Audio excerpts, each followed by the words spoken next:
So actually, let's talk about that. Getting the best performances out of an actor, or out Yeah, pulling something out of someone who may not know right. that they have it within them, or how to access it. Do you That's have a any good way to put insights it. you can share with us along those lines? Yeah, well, it ultimately comes back to what I want, but how do I get what I want is the struggle, is the key question for me.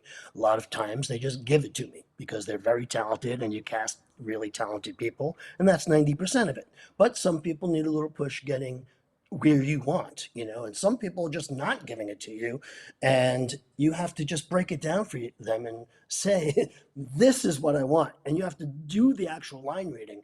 A lot of actors hate that, but I always say afterwards, now you justify that in your own mind to get that to sound real coming out of your mouth, because it's still the actor's gotta feel it, they can't just do an impersonation of me doing the line, Would you recommend improv to actors and voice actors as training in I, order to access those sorts of emotions and reads? Well, this is the big thing about communication with me. This improv is the number one thing that got me there. I would recommend improv classes for everyone who has communication issues because it teaches you to just throw yourself in there. First of all, there's no escape once you're in the scene. You can't go stop. Can I stop? Can we have a timeout? No, the scene's going on, and there's a live audience there if you're a comedian, or there's a classroom there if you're taking a class, and you can't just stop, you're in there, go for it. It's fully commitment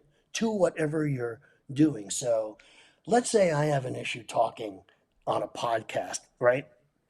So I'm just going to pretend I'm the world famous Jeff Nimoy and go out there and, well, Jeff Nimoy would answer these questions very flamboyantly and bon vivant and not have any issues talking to you, even though I might, What would your So favorite celebrity do? exactly, right. Hmm. Yeah, these are So, theater games, really. right, they're theater Yeah. games, exactly, all created by Viola Spolin I years and years remember when ago. I got that book, that Viola Spolin's Theater Games book. Yeah. It was like a bible to me of wisdom and techniques and tricks Yes, and right. ideas in there. I would read it over and over in college in my first improv class. It was Exactly. Adam Sandler stuff and that I I still were, reference. yeah, Adam was a good buddy of mine at NYU, and we took, Adam Sandler was there at the same time. yeah, we were completely from freshman to graduation. We were great friends, and every year we would look through the comedy classes, and on registration day, and we'd always try to pick them together so we'd have the classes together. And Viola Spolin was one of them, That's probably where I took and it it too. was yeah, it was just a really great lesson of jumping in, commitment, throwing yourself into it. And if you have, any struggles communicating, I would say just pretend you're a person who doesn't have trouble communicating.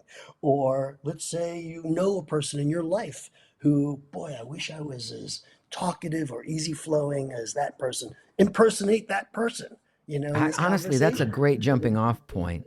And Yeah, then right. once you inhabit that feeling yourself, you can let Right. go of the trapping of feeling like it's an Right. impersonation And and like just me taking incorporate it over into who you Tentamon, are over time, and like me taking over Tentamon, over time it becomes yours. It's not Josh's just like you Tentamon taking over anymore. Tentamon. It's now Exactly. mine. Everything comes back to Digimon. Full So, circle.